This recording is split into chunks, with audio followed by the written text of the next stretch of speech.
देखो शबरी के खुल गए भाग, कुटिया में राम आ गए। देखो शबरी के खुल गए भाग, कुटिया में राम आ गए। मेरी कुटिया में गंगा सरयू, मेरी कुटिया में गंगा सरयू, स्नान करेंगे श्री राम, कुटिया में राम आ गए।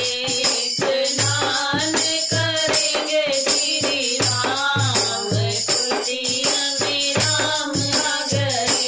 देखो शबरी के खुल गए भाग, कुटिया में राम आ गए।